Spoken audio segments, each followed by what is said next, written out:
The valley was once called perfect. From the surrounding hills, it looked like a painted dream green fields shimmering under the sun. Rivers cutting through the land like veins of life. Crops rose 3 times a year. Storehouses overflowed. Gold passed from hand to hand, so often it lost its meaning. 5 cities ruled the plain, but 2 stood above the rest. Sodom was power. Gomorrah was wealth. From the rooftop of his palace, King Beer of Sodom looked down on walls thicker than memory and streets fed by warm and cold springs that never ran dry. In Gomorrah, King Bera watched caravans arrive, daily spices, silver, silk every road bending toward his gates. The people said the gods had favored them. But favor turned into pride, doors closed to the poor. Judges sold justice. Strangers were mocked, then hunted. What was once whispered in shadows was paraded in the streets.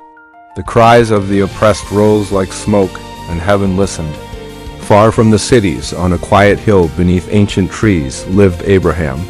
One evening, as the sun dipped low, 3 travelers appeared on the horizon. They did not look powerful. They did not shine. Yet something in Abraham stirred. He ran to meet them, bowed low, and begged them to stay. Water was brought. Bread was kneaded. A calf was prepared. Abraham stood nearby as they ate, serving without asking questions. This was hospitality as it was meant to be. Then one of the visitors spoke. The outcry against Sodom and Gomorrah is great. Their sin is very grave. Abraham's breath caught. Lot, his nephew, lived there. Abraham stepped forward, heart pounding. Will you sweep away the righteous with the wicked? What if there are 50 righteous?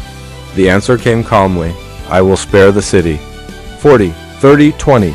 Abraham's voice trembled. What if there are 10? For the sake of 10, I will not destroy it. The visitors turned toward the valley, and the sky grew heavy. As evening fell, 2 strangers entered Sodom. At the city gate sat Lot, older now, dressed like a man who belonged there. When he saw them, something deep within him remembered who he used to be. He rose quickly and bowed. Please, he said urgently, come to my house. They refused at first. We will stay in the square. Lot's face tightened. He insisted until they agreed. That night, before sleep could claim them, the city gathered outside Lot's house. Voices rose.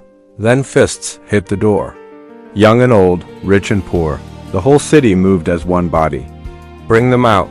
Lot stepped outside, closing the door behind him. Fear shook his voice as he pleaded. The crowd turned on him, rage flashing in their eyes. Then the strangers revealed themselves. Light exploded outward. The crowd screamed, eyes burned. Men clawed blindly at the walls, unable to find the door they had been pounding moments before. Inside, the angels spoke with finality. This city will fall. Take whoever belongs to you and leave. Lot ran into the streets, warning his sons-in-law. They laughed. Destroyed? Look around. We are untouchable. Lot returned alone. At dawn, the angels seized Lot, his wife, and his 2 daughters by the hands and dragged them beyond the walls. Run. Do not stop. Do not look back. The ground trembled. From the sky, fire fell. The palaces of Sodom collapsed inward. The markets of Gomorrah vanished in flame. Towers cracked, walls folded, screams were swallowed by thunder. Lot ran. His daughters ran. Behind them, the valley burned. But Lot's wife slowed. Her heart still lived in the city, its comforts, its memories, its life. She turned her head, and in an instant, she became salt, frozen between past and future. Lot never looked back again. Far away, Abraham rose early and returned to the place where he had spoken with God. From the hills, he watched smoke rise from the valley like a furnace. The cities were gone, but Lot lived. Scripture would later say simply, God remembered Abraham. Not by saving the cities, but by pulling one family out of the fire. The lesson did not end with ash. It lived on. Prosperity without gratitude rots the soul.